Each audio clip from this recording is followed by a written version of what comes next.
Hindi katulad sa ibang bansa, katulad sa FIFA. Consistent. Yung weather nila, iisa eh. Iisa Dati, weather nila mas kaya nga merong may season na panahon na may bloodline na magaling sa gantong year.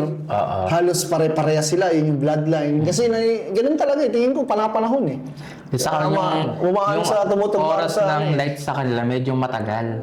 Oh, tsaka hindi tumutugma yung tumutugma yung bloodline doon sa weather talaga. Weather dito kasi kakaiba eh. Dito maaraw.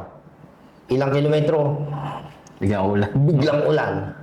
So, kahit anong galing ng ibo mo, kahit anong bloodline ng ibo mo, kaya ba ng ibo natin yung weather na kalabanin? Aside from weather, yung lambat pa. Lambat.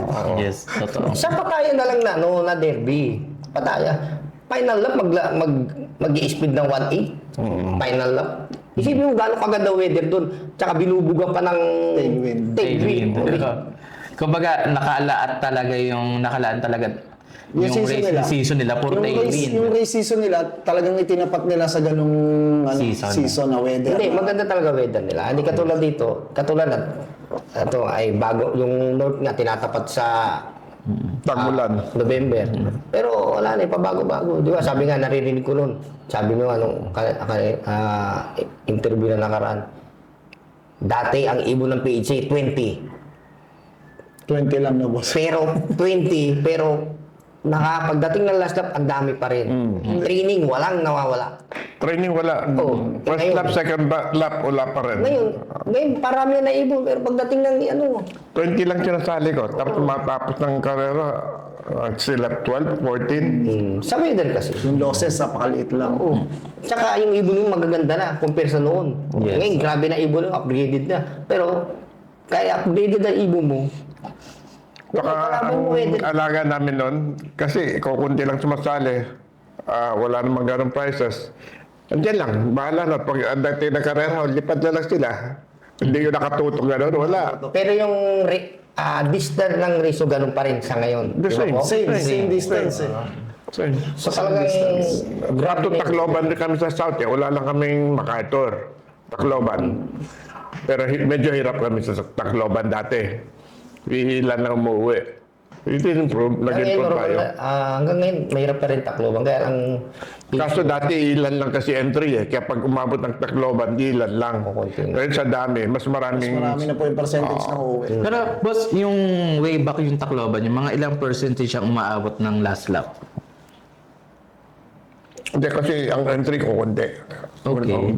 Start of the race, konti lang. Tapos pagdating doon, konti na rin. Mahirap umuwi ng Tacloban. Ang alam ko lang magaling noon is Renato Chiu.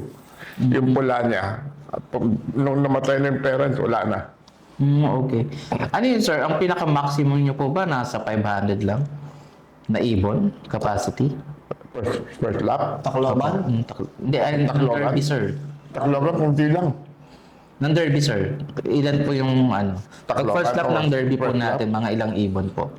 Kung halimbawa sa inyo po, 20 Less. lang. Less than 1,000. Less than 1,000. So most probably, nasa 800 plus lang o 700 plus.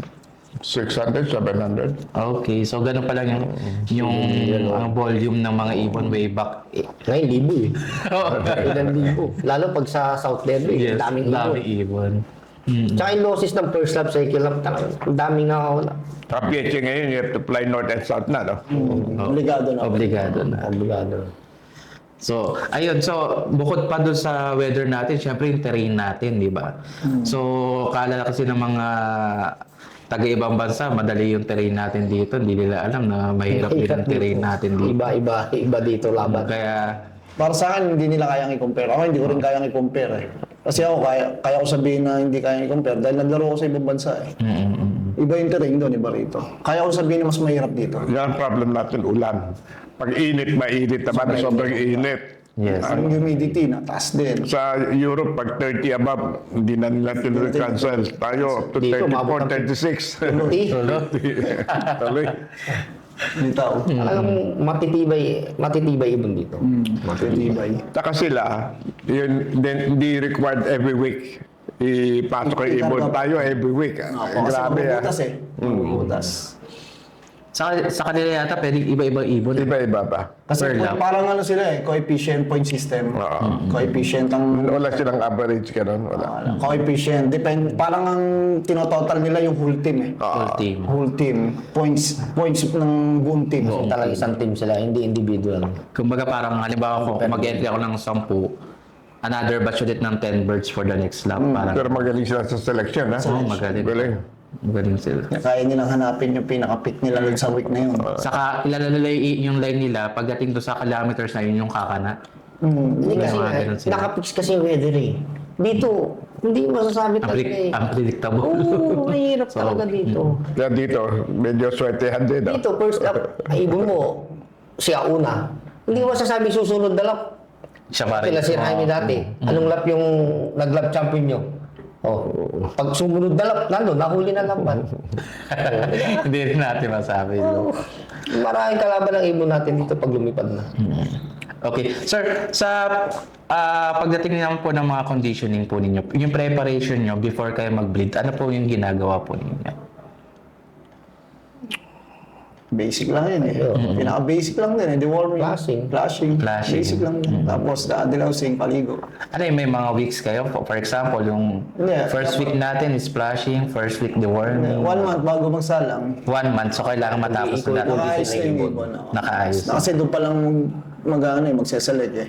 Ay, yung breeder nyo, do we vaccinate? Hindi po. Wala na. Ano lang, young bird lang. Kasi yung mga breeder namin, may vaccine na po sila ng mga bata sila eh. Okay, so hindi na kayo na umuulit ng vaccine. Hindi. Para sa akin, hindi naman Sa ako old bird din eh. Kasi ang old malalakas bird, na sila eh. hindi naman tatamaan lang ng paramix yan. Eh. Yes. Para sa akin, ang healthy na old bird, mahirap na tamaan ng sakit yan eh. Mahirap na tamaan yan, lalo kung malakas. Nandun na siya sa stock mo, tapos na-molting mo siya ng maganda. Kaya nga magandang isalang yung ibon na pag-molt ng maganda, yun yung pinaka-the best na isalang mo. Kaya dapat maganda yung ano, Yung pinaka-molting na maganda. ay, yung tubungan nila, lalo na araw, nakakapag ano pa rin sila. Lalo yung stock mo, naarawan, maulanan. Kasi doon mo makikita yung malalakas.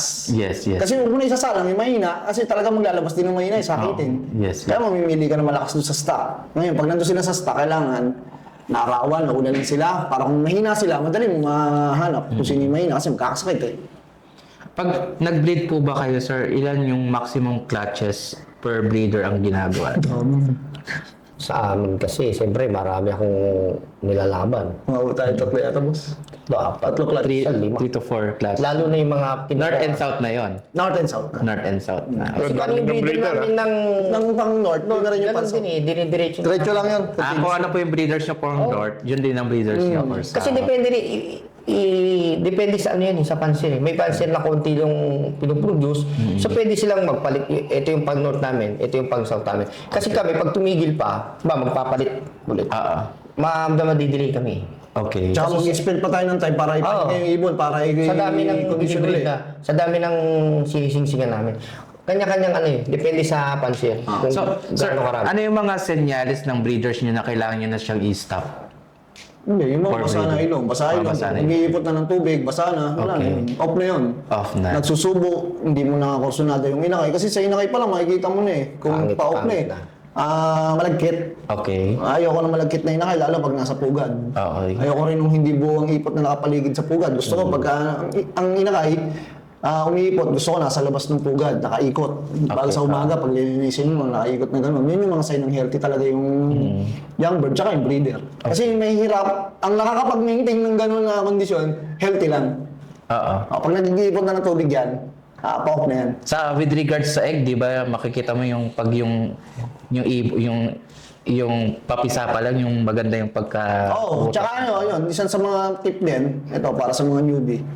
Huwag niyo tutulungan yung inakay na lumabas sa lumabas sa itlog. itlog. Kasi ang malakas na inakay, dapat lumabas siya doon sa itlog. Oo.